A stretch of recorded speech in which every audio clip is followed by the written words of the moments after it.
Mi nombre es Roberto Salinas León, director de Asuntos Internacionales de la Universidad de la Libertad. Estamos aquí para celebrar una parte integral del Radical Innovation Summit, que es el Shark Tank de proyectos de política pública en tecnologías descentralizadas y nuevas tecnologías.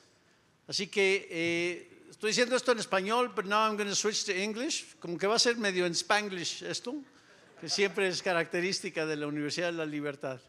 So we're here for the Shark Tank segment of the Radical Innovation Summit, which is, in a sense, the heart and soul of this exercise that is now in its third edition. I think that's absolutely great. Aplauso, third edition of the Radical Innovation Summit. So obviously, this has become a signature project of Universidad de la Libertad, and it's part of everything that the university represents to Mexico and to the world at large. It's been essential to have this partnership together with Atlas Network. I don't see Brad Lips around here, but I wanted to recognize the enormous effort and the vote of confidence that Brad Lips has given to Universidad de la Libertad. And contrary-wise, also Jorge Díaz Cuervo, his leadership at Universidad de la Libertad has been essential to make this happen. Let's make this the most out-of-the-box, the coolest event in all of Mexico City, and I think we're certainly on the way there. I'd also like to acknowledge the addition of a new partner this year. Also, of course, the Centro Ricardo Salinas Pliego. We don't have Fernando Espinosa with us today, but they have been able supportive of this. But the addition of our great partner, the Human Rights Foundation, and I very much hope this is not the first time that we've collaborated with the Human Rights Foundation in Mexico City, but certainly the first time here at Universidad de la Libertad, and we hope that it continues to happen as we move forward to many more editions of the Radical Innovation Summit down the line and into the future. So to that end, we have a spectacular trio of judges that will be helping us to evaluate the 5 Shark Tank proposals that you are about to listen. First of all, I'd like to acknowledge Debbie Gibbs, a great friend of the Freedom Movement. She's on practically every board of every important organization of the Freedom Movement, former chairwoman of Atlas Network, and now also at board member of Reason Foundation, and of course board member of Rising Tide, among many others. Debbie, thank you very much. Un aplauso, por favor, for being here with us. Craig Varshan is the Director of Artificial Intelligence of the Human Rights Foundation. Greg, it's wonderful to have you here at Universidad de la Libertad. Congratulations for all that incredible work that the Human Rights Foundation does all over the world. Aplauso para el señor Greg. Y de la casa, here at home at Grupo Salinas, we have the participation. Our third judge is Carlos Diaz. He is the Director of Remittances, Foreign Exchange, and Crypto. Can you imagine working on remittances, foreign exchange, and crypto every single day?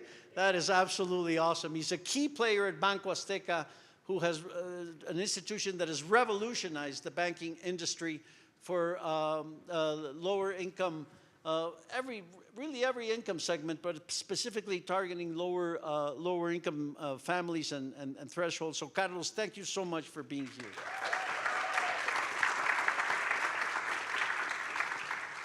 So among the 5 contestants, there will be a winner that will receive a certain amount, and 2 runner-ups that will receive lesser but also significant amounts. We will announce those quantities tomorrow. The methodology today is we will have our 5 contestants come up.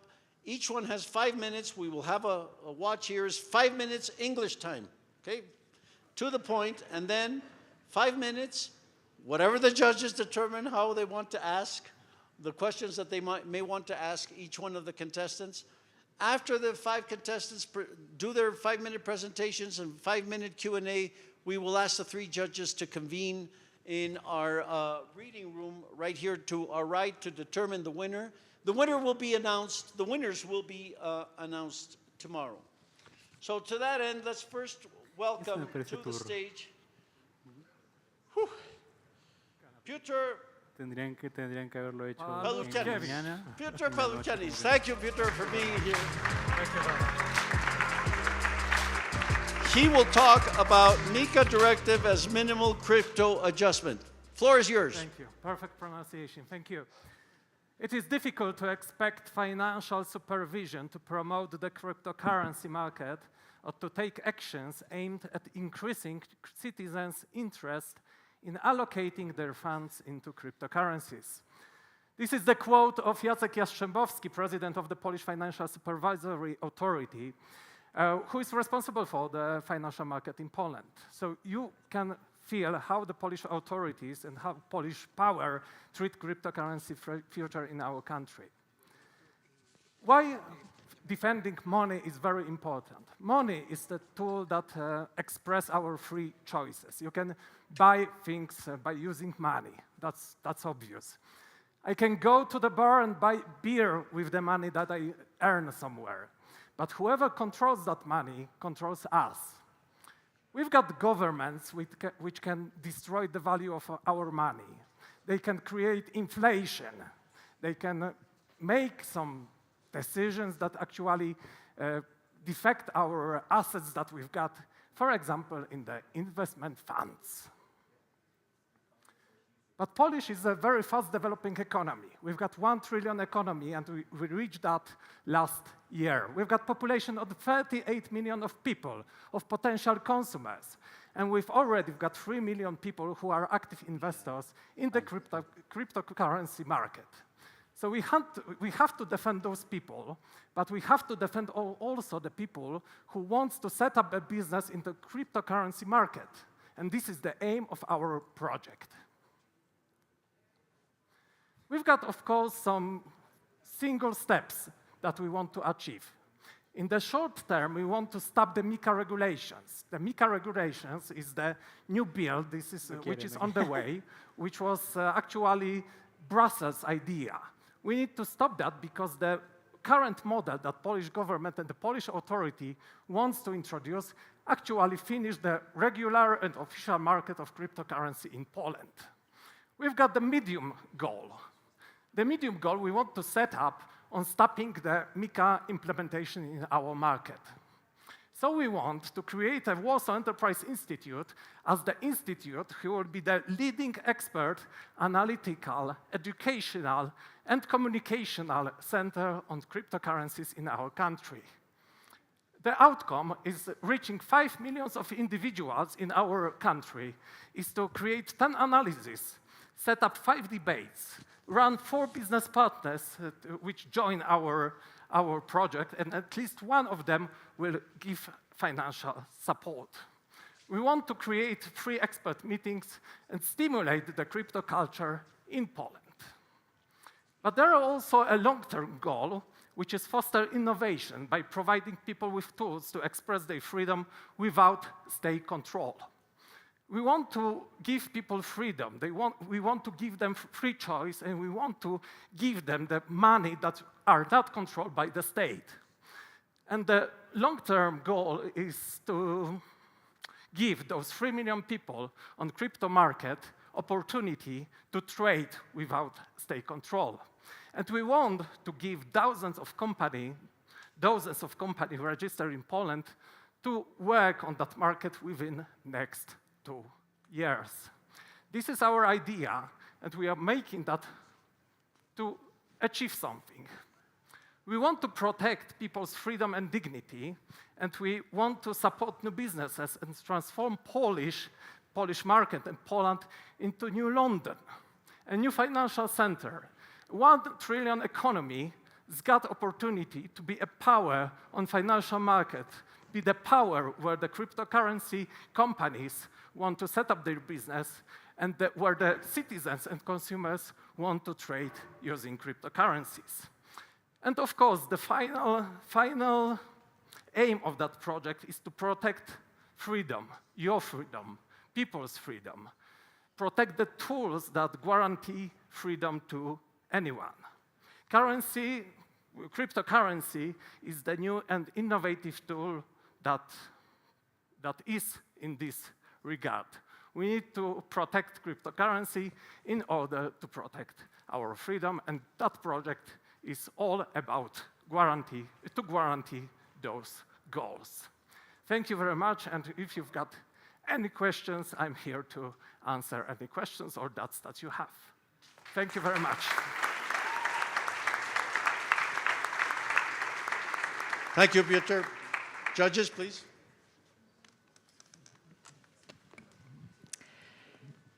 I am unclear how perhaps you can explain to me how your organization plans to address an EU-level regulation. If MiCA is EU level, I didn't understand how you would combat that. We won't. We don't have an influence to change that MiCA directive on Brussels level, but the way how it's organized in European Union, you've got the European Union directive, which you should implement into your country.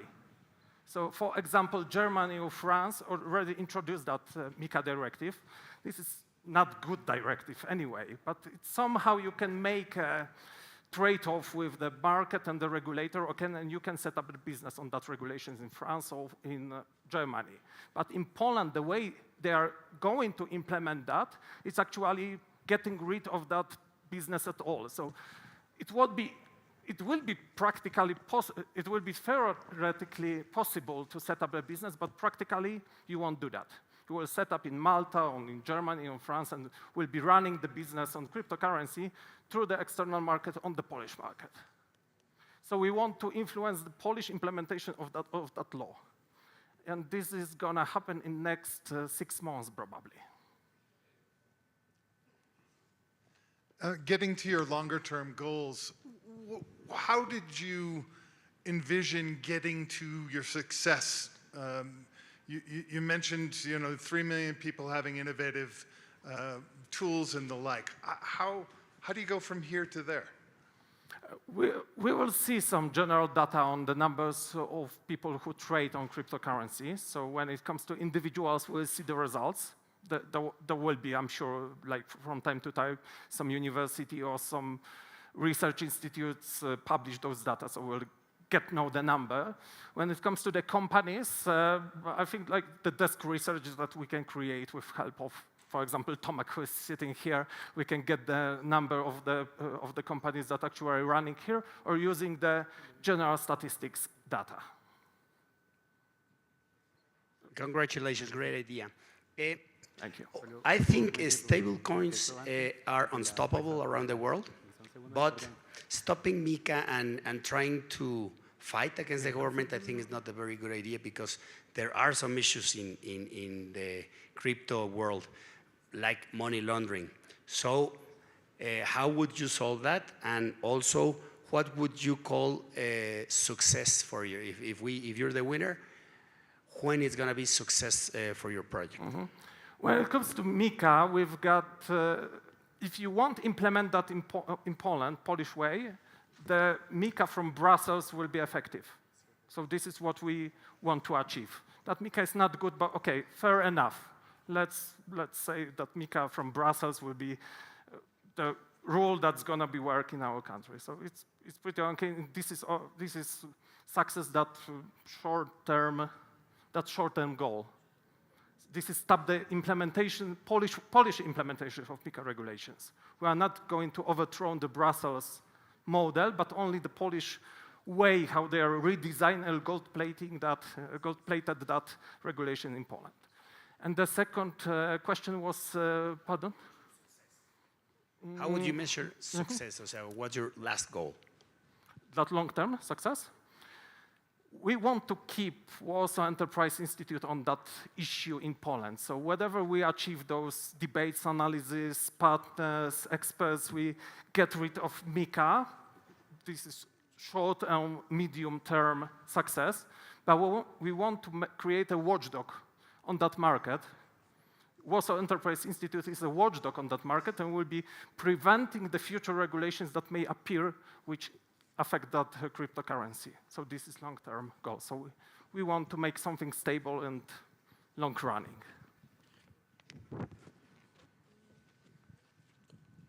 Could you briefly describe the difference between, like, how much worse the Polish version of MiCA is versus the Euro version, Brussels version of MiCA? Except for all the rules that are from Brussels, you will have to pay 2% of income from trading the cryptocurrency. So whenever you sell me like 1 million bitcoins in Polish zlotys, 2% to the regulator. Again, I'll say that back to you, and every time that 1 million is going through you, 2% to the government. Except for that, the profit, 19% tax profit in the end, so what you make. So this is, and there are many technical other issues like the way you're gonna register. It's actually, no one's gonna Thank you, listen Pietro. to that. Thank you very much. Thank you. Thank you. Thank you. Our second contestant, Jorge Chuya Chavez from Ecuador, who is going to present a project called Zonas Libres. Jorge?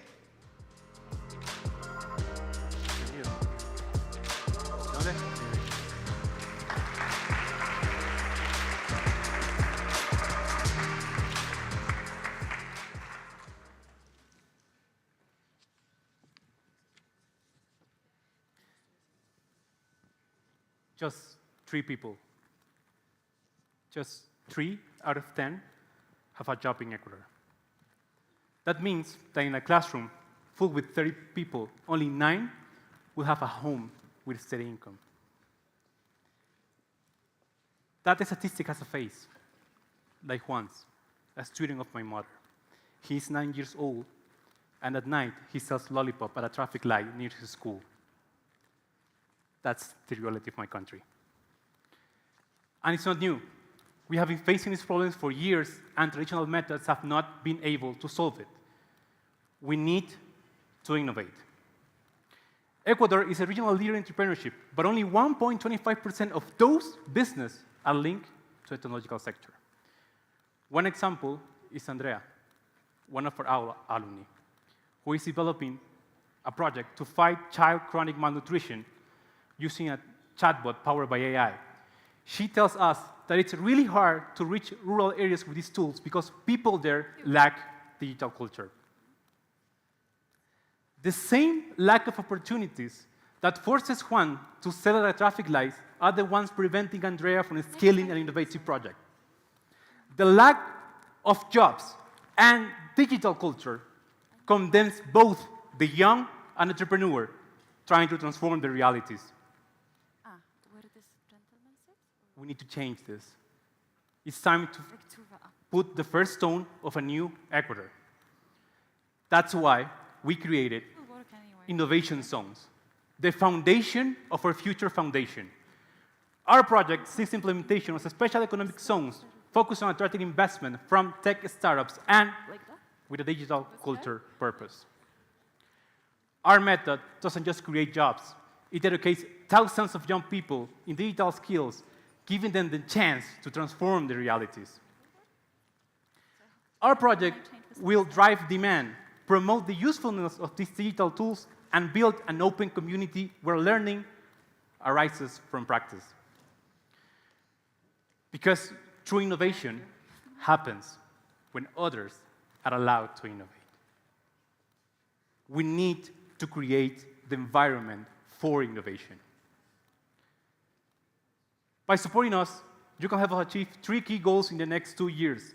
First, we will develop a communication campaign reaching more than 500,000 people, showing the importance and the urgency of this situation and the need to implement different policies. Second, we will create a strategic alliance with almost 100 stakeholders from across the country. Third, we will present the bill for innovation zones.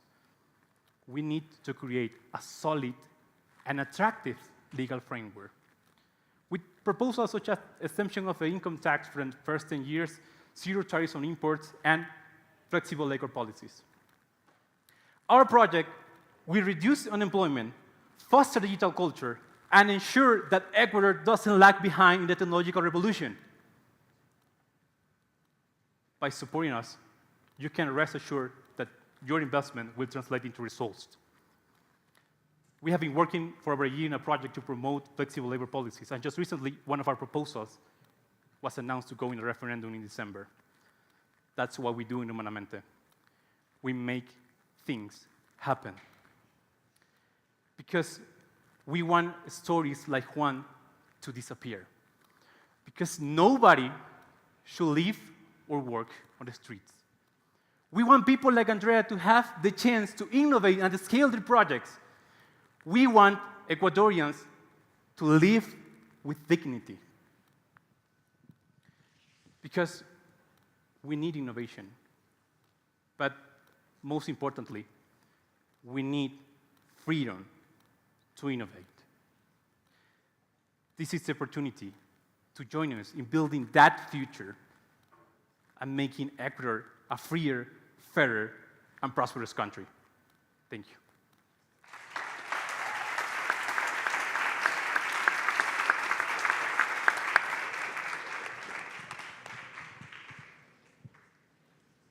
I noticed an inconsistency, or maybe it's just I'm not very smart, but you started the presentation by saying that you had 1.25% of Ecuadorians having access to technology, but in your plan to reach out to Ecuadorians about what solutions might have in these innovation centers, you said that we would reach 65% of all Ecuadorians through social media. How do I grasp this? Yeah, I think I have to correct you. I said that only 1.25% of the entrepreneurships that are happening in Ecuador are linked to the technological sector. I'm talking about the entrepreneurships that are created in Ecuador, not about the people that have access to digital tools. In Ecuador, almost 95% of people have smartphones and internet. That's not the issue. The issue is that people don't know how, they can't get most out of the tools because they don't understand what's the utility. When we talk with Andrea about what's happening with her project, why it's not escalating, when we talk about with our alumni, why we can make changes happen in community, especially in rural areas, they tell us that it's because people just don't understand what's the utility of those tools. So even when almost all Ecuadorians have smartphones and access to internet, there is a difference, there's a gap because the utility part is missing, and we need to create that.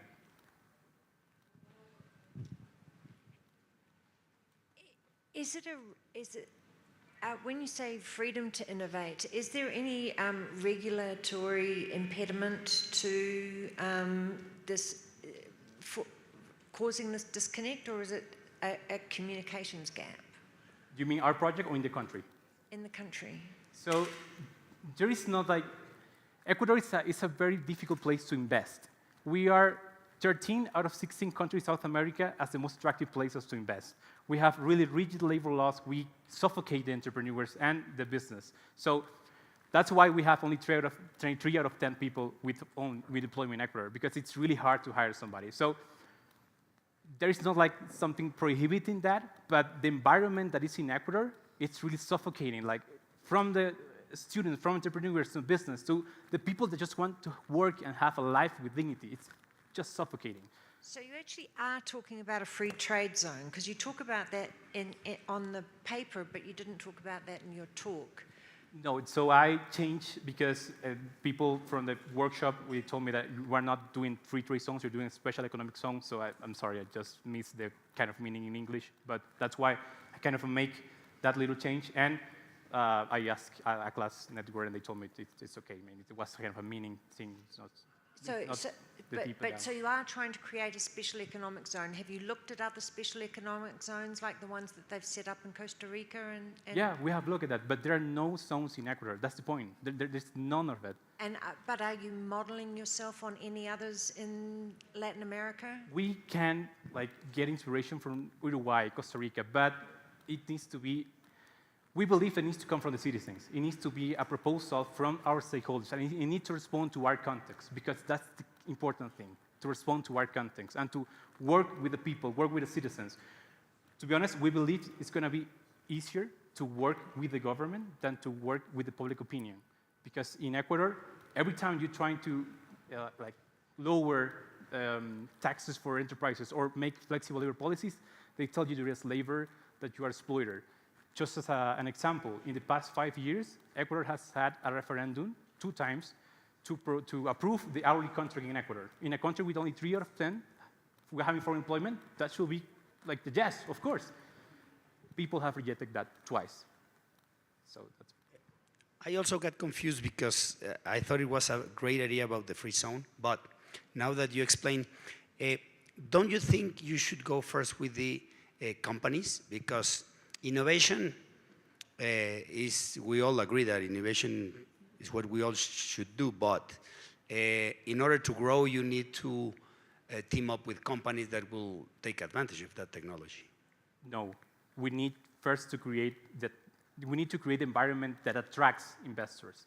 Because right now, if we go outside, nobody's going to listen to us because Ecuador is a really difficult country to invest in. It's a risk. We need to create that framework, to at least have that proposal and said, this is what we want to do, so entrepreneurs can feel, okay, that's attractive, I want to go there. Okay. Thank you. Gracias, Jorge. Okay, that was exactly on time. Very well. So our third contestant is Kasia Szybska, and she will be presenting Freedom Tech Embassy. Kasia?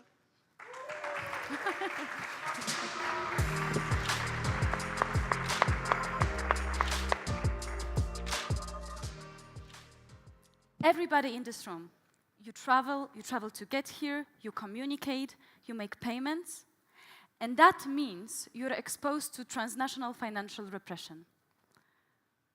When the data you generate every day, your payments, your travel, your digital footprint, can become a roadmap for targeting you or anyone close to you.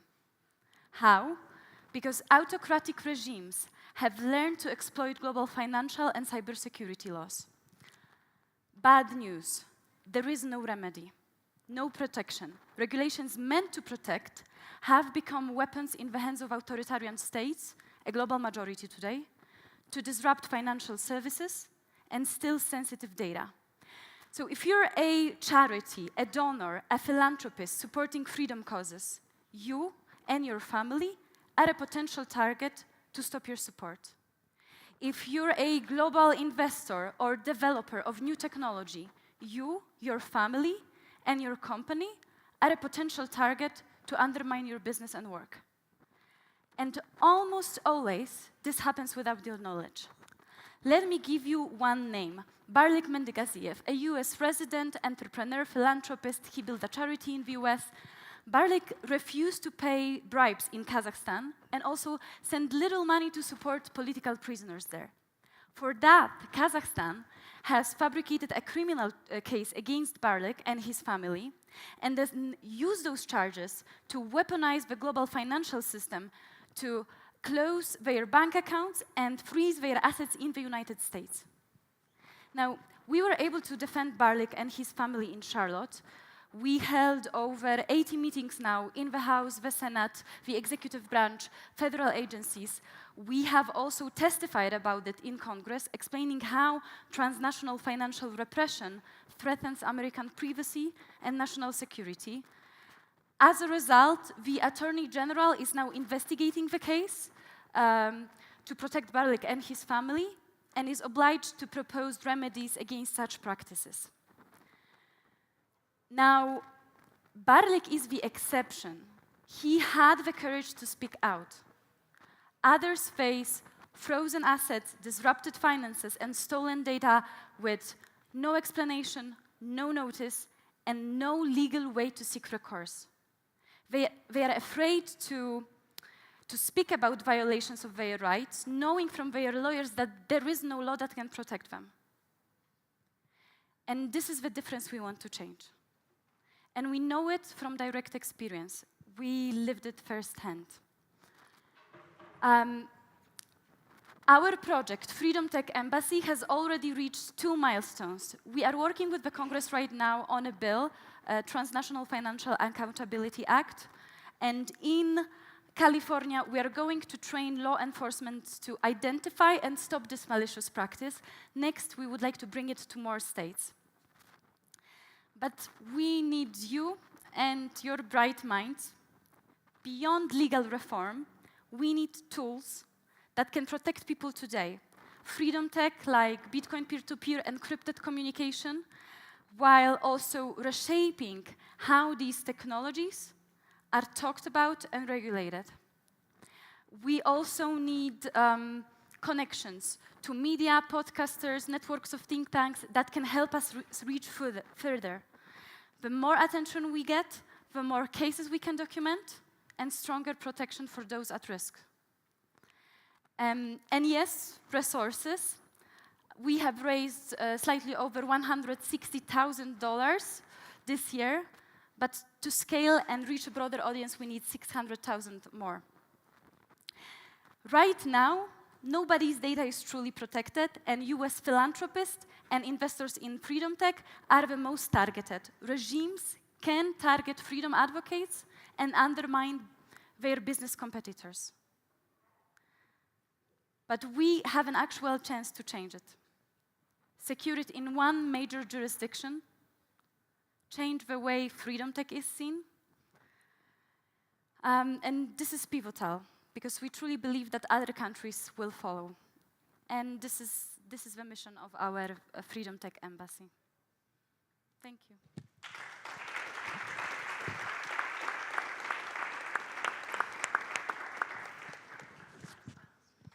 Very good idea. So let me ask you, if you win, what are the next 3 steps you would do with the money? Okay, so the 15K goes specifically for the training in California. So this is a new development for us. We were offered to develop a methodology for them to identify this abuse and then propose remedies.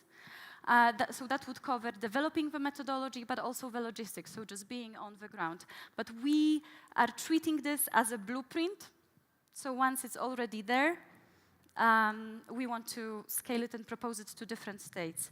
Now, of course, this 15K would go directly to that, but the whole budget is of course, a wider one. I'm intrigued because I see this story and I think, wow, that's horrible, but I have no idea what is the scale and scope of this problem. Is there any way that you can quantify how many people are affected by these adverse AML laws? This is very difficult to actually gauge the scale of it. We know that it's happening, but it's also difficult to gauge it because by its nature, it's designed to stay invisible. So for example, it takes oftentimes a very unusual set of circumstances to disclose it. In our case, as Open Dialogue Foundation, it was the judge in the court that actually disclosed this information, similarly for Barlik. But the problem is that, for example, with anti-money laundering regulations, banks are legally forbidden to disclose information to their customers about the reasons for example, closing an account. Now, but then we, as a human rights organization, we follow developments in countries like Turkey, Kazakhstan, and others, and we know of their very broad sanction list where they name people as extremists, Americans included, and we know people who were targeted with the use of interstate cooperation mechanism, anti-money laundering including. But to give a particular number, this is a difficult thing. We think, though, that this phenomenon is on the rise, also because of the geopolitical landscape and the technological and trade war rivalries.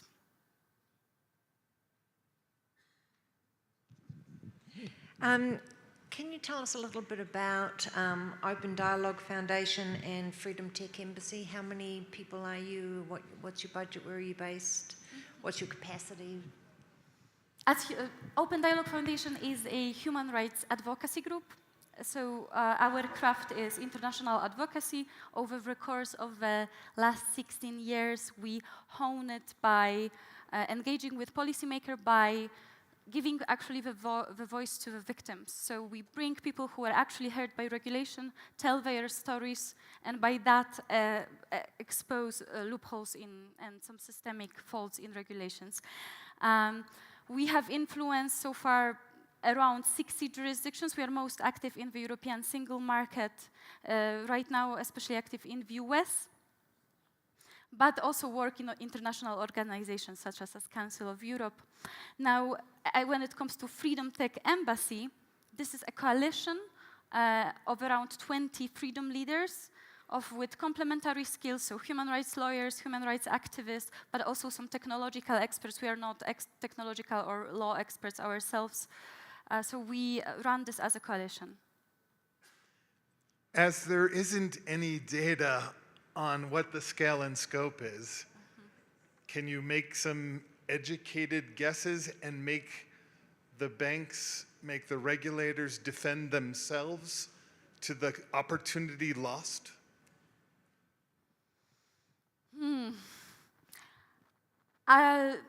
So if you think of 10% of people in the US that had banking disruptions, I would say 4% of it might be the abuse we are talking about. And what's the dollar value of that? That's a difficult one, but let me get back to you on this.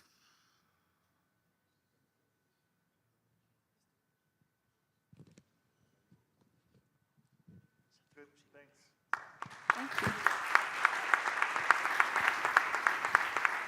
Thank you. Thank you very much. Okay, so our fourth contestant is Adolfo Urquiza from Bolivia, but living in Barcelona, and is going to talk to us about Iniciativa 2140. Adolfo, thank you.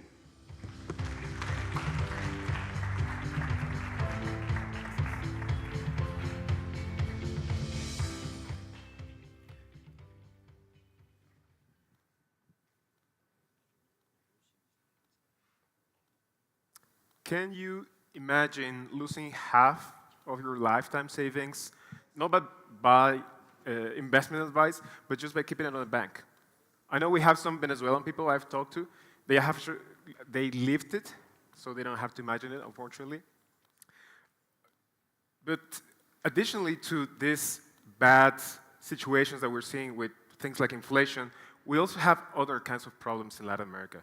We have over 120 million people that are left unbanked, can you believe it? That don't have access to the finance system. Yet we have almost 73% of Latin Americans with phones that could actually access these kind of technologies, but they just don't know how to use it. They're not very well informed because of our difficulties currently. We believe that financial sovereignty is a fundamental human right, and financial literacy is the key to protect it. As with liberty, it needs to be defended. But what we see today is that there are many different ways to go about it. What we believe is that Bitcoin, and I think many agree with me, is our best shot at covering many of these difficulties. Unfortunately, Bitcoin adoption has not been the best in Latin America for many different reasons. But one of the most important is that our efforts are divided. We're working in very isolated ways in the projects that we have in the region. I have talked to many also kind of project owners in their own things around, and we're lacking something that actually puts the information that these people need to solve these problems in a way that they can comprehend. Because right now, unfortunately, they're left to internet influencers that just repeat the jargon and don't actually solve the problems that they have. That's why we're building the 2040 network. This is the first initiative to regionally advance Bitcoin adoption in Latin America by connecting all of the projects that we currently have in the region, all of these actors that could have their energies multiplied by joining us at Students for Liberty. Our strategy is very simple. We have a three-layer system in which we initially create free education, online resources in financial education. Not about Bitcoin theory, just how to solve the problems that people have with Bitcoin with actual use cases. We then bring these people to the community by bringing them into in-person workshops to build the trust that the Latin American people need, because unfortunately it's not very easy to have the trust by the digital systems today. And we have a final layer of actual institutional action where we do the outreach to the decision makers to not only inform them, but to connect them to the experts in our network so they can also act in their level. We do this approach because we believe that we need not only the individuals in the society to be informed, but also the decision makers to actually be educated enough to create a cycle that reinforces itself by having the people pushing for Bitcoin-friendly policy while we have the decision makers creating the systems to actually also push for that adoption. Our project is going to start with a 12-month pilot where we're actually going to start the development of the content as well as the engagement with the people in their communities as with the actors in the Bitcoin groups around the cities. Our vision is that by 2030, the 2040 network will be the coordinated institution for Bitcoin adoption across Latin America, with activities in all major cities and with ongoing relationship with key decision makers in the region. We are working on a $30,000 budget for this that is going to be partially covered by the award from this contest, but as well as SFL's current budget for coordination and management of these initiatives, as well as in-kind donations that we usually get for this kind of projects. We are going to start this initiative, and we think that with your support, this is going to reach a new height in what can be done with Bitcoin adoption across the continent. Thank you.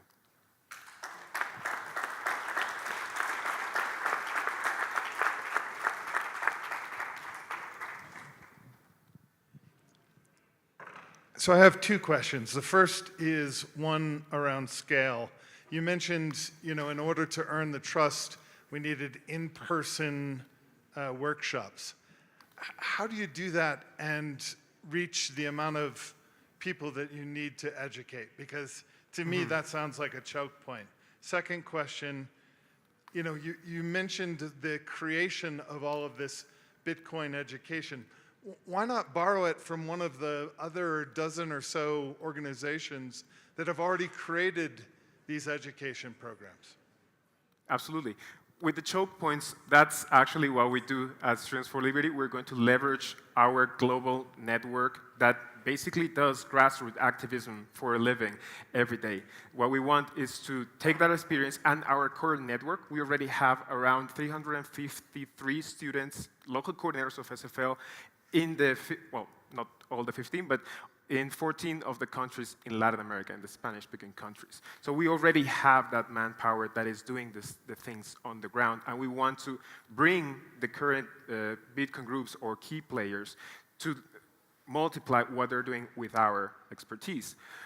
The second question on the content, absolutely. We don't mean necessarily creating brand new content and brand new videos. What we want is to develop the information that already exists, but bring it to the level that people can understand. So if we bring them to a workshop, they're going to do their first remittance, or they're going to save their first $2 with Bitcoin. We're not going to tell them what a hash is necessarily, because that's the point where we lose most of the people usually. Hi. I feel it's more like a cultural fight than a specific project, because once you win, okay, I'm convinced, then what's next? So I would go for more specifics, because a cultural fight is very difficult to measure and to really know if when are you gonna finish, no? And there are plenty of people with this fight. And a recommendation I would do is talk more about stablecoin, not about Bitcoin, because if you wanna change the local currency for a crypto, you still have the problem in Bitcoin with the price change. So people won't like to buy it at 120 and then next day at 100. So you should talk about stable coins. Yeah, absolutely. It's something we have considered, because it really depends a lot on what people start adopting first. So we've seen cases in Bolivia, for example, which unfortunately through a very hard crisis started using USDT much more broadly, but it also depends on what's the situation of the country. In Venezuela, for example, where there is much tougher controls from the government, it's better for people to go straight to Bitcoin, because that is going to preserve, or they preserve their purchasing power through that.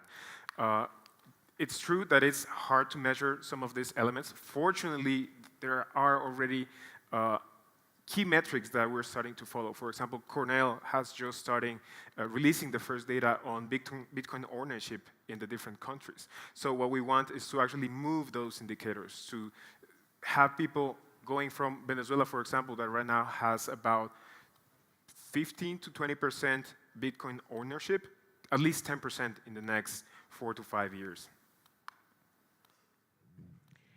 And I had a similar question. You know, you talk about this as sort of being a phase one.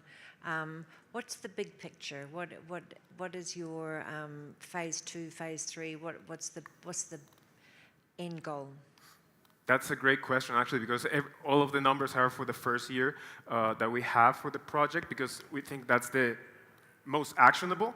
But first of all, we want to establish a network that stays alive. Once we have, with your support, launched this successful project, we're going to be able to tap in the crypto industry, financiers that actually are looking for regional impact. We know that many of them, like Avalanche, Uniswap, finance smaller organizations, foundations in the countries, but they're also eager to see something with regional impact. So once we move from the pilot, we want to actually go into permanent funding for this network so we can actually sustain the ecosystem. And of course, if we can actually move out of Latin America, that would be a third phase where we can actually connect globally, because the power of SFL right now is that we have people in all the 5 continents, so we're not really limited by more than just funding. Thank you very much.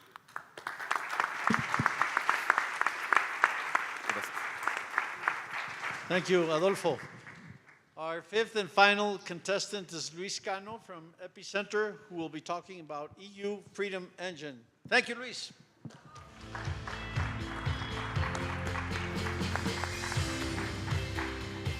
All right, good afternoon. Thank you for allowing us to present our project, the EU Freedom Engine. My name is Luis Cano. I am the head of outreach of Epicenter.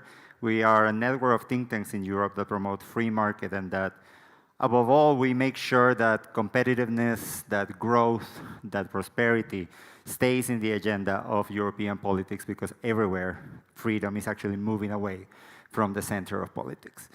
Talking about politics, I spent, before joining Epicenter, around 8 years of my life working in politics with members of the European Parliament, projects with the political foundations, projects with the European Commission. And when I joined Epicenter, one thing that became very clear is that in politics we do have one problem.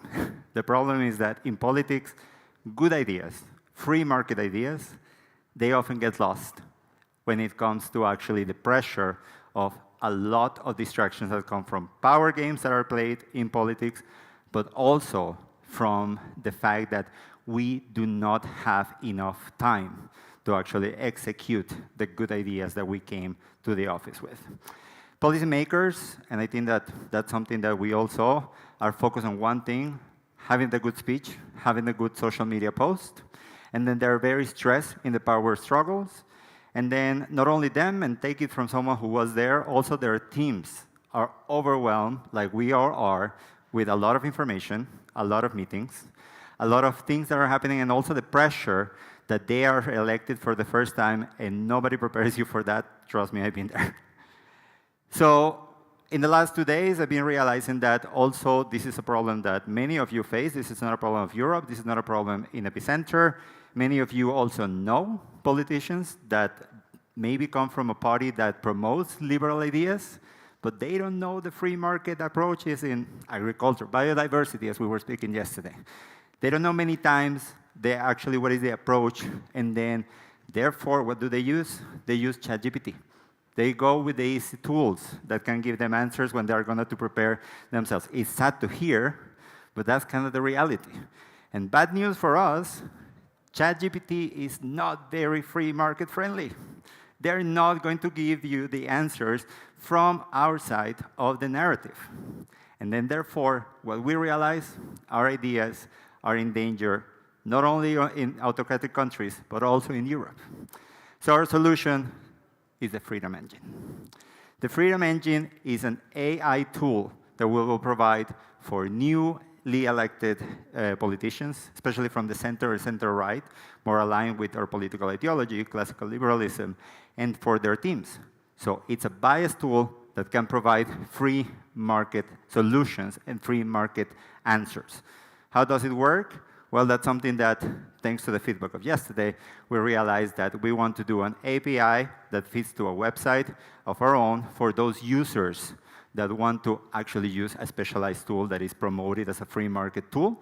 But also, we have to respect the people that want to stay in ChatGPT. So we want to create also a plug and a prompt that can allow them to also stay in the tools that they know and they use. For that, they will provide then ideas, concise talking points for the media, for the committee meetings, but also can provide good answers for policy making. We can do this together. We are working with 2 developers, one in Romania and one in Germany. And basically, they have told us that the project is around $75,000. But with the $15,000 initially, we can do the initial prototype and start the research. This will allow us to create a very solid first product that we can present to tech companies for them to finance the other side of the project, and we can do quality control to put all of the knowledge that we have developed for 12 years. It's a lot of knowledge that we have, and also we have from many other partners, and we can put it out there. I'm going to finish with something that I learned in my years in politics, and is that you go for delivering a message, you go where the people are. If the people are using the tools that are not giving free market solutions, and we are not doing anything about it, we're losing ground. We're staying behind the curve. So what I am hoping is that you partner with us and stay ahead of the curve and make sure that our ideas are protected in Europe and everywhere. Thank you.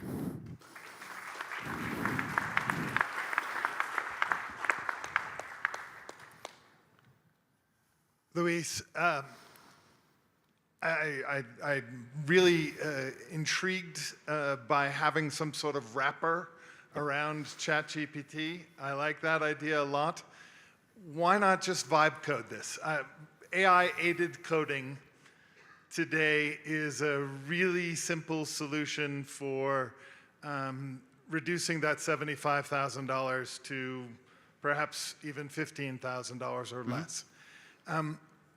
Do you have the right team in order to facilitate this so that you don't overspend for what is in effect a pretty simple wrapper?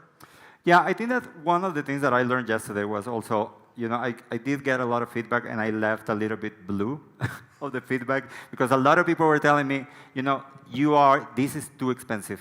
This is too much of money for this project, or this is too little for this project. So I do want to trust the developers that we've been working with, because they have also helped us to develop other tools. And I think that is why I mentioned 2 developers, because we have 2 providers, one in Romania, one in Germany, stateless, and then they have given similar price ranges. So I think that is also an indication for us that we have done the homework of comparing prices. And you're right, maybe there are cheaper solutions, but this is something that, because we have trust partners, we would like to do with them. I have 2 questions. Are you going to specialize by country, or this is like a worldwide information? Well, no. We do have, we're a network of 12 think tanks in 12 European capitals, and that is where the knowledge is coming from. So the idea is that we do have all the research that all the think tanks are doing in the national countries in different languages as well, and that can fit the model. But then, to your point, this is actually very valuable in the European bubble, because when you're a member of the European Parliament from Poland, say, you maybe are interested in what is the perspective of nuclear energy in France, because many times actually France is the leading country when it comes to nuclear energy. So you want to learn from other countries. So the knowledge is from 12 countries, but then the applicability is for the 27 countries plus the United Kingdom that form the Union. Okay, and if you progress okay, and on the midterm you plan in revenues. Correct. Which are your, how are you going to have some revenues? Well, this is something that, in Epicenter we have always said, and we look up to actually Atlas, and we always say that, for those of you that I spoke yesterday with Joe and so on, we want to create profitability for the organization. Because at the end of the day, it is impossible, and I understand from your hat where you come from, you would like to hear a number from me, but then basically what we're doing right now is we're on a stage one, where we want to build out this prototype, we want to partner with the tech companies, and then we want to scale this in a way that we can start seeing the market and how much actually this will be. If you ask me for a number, I cannot give you a number of the tool. But only the format is a fee base or by... Yeah, but then, for example, this is a perfect model for subscriptions, for example, and for membership. This is something that we can monetize in the long term if successful.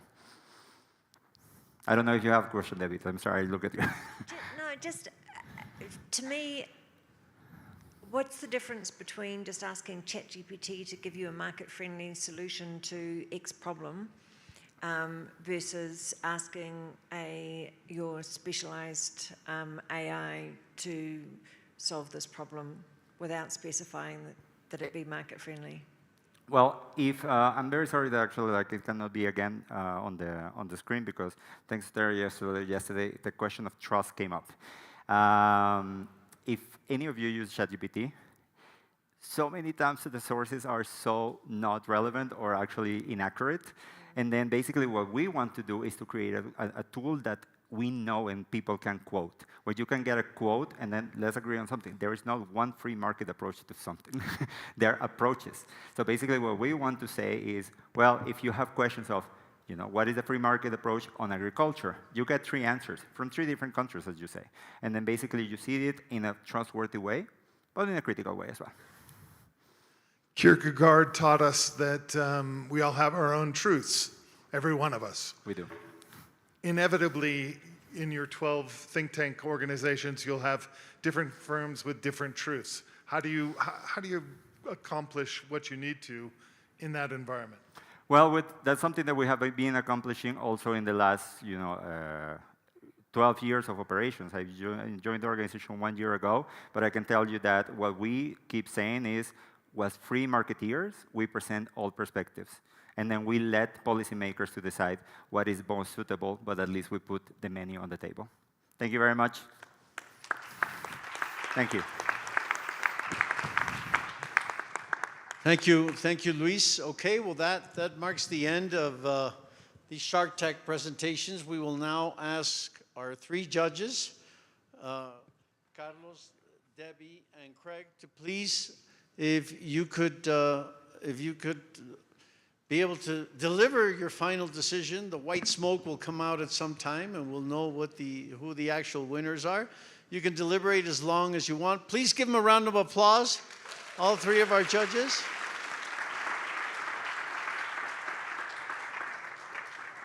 So this marks the end of day 2 of the Radical Innovation Summit, day 1 here at Universidad de la Libertad. We will reconvene tomorrow at 10:30 in the morning for a series of cornerstone talks and other interactive presentations that we'll have before concluding and announcing our Shark Tank winners. So thank you very much, all of you today. I want to thank once again the 4 organizations that are sponsoring this 3rd edition of the Radical Innovation Summit: Atlas Network, Human Rights Foundation, Centro Ricardo B. Salinas Pliego, and particularly here en su casa, la Universidad de la Libertad. Thank you. We'll see you tomorrow.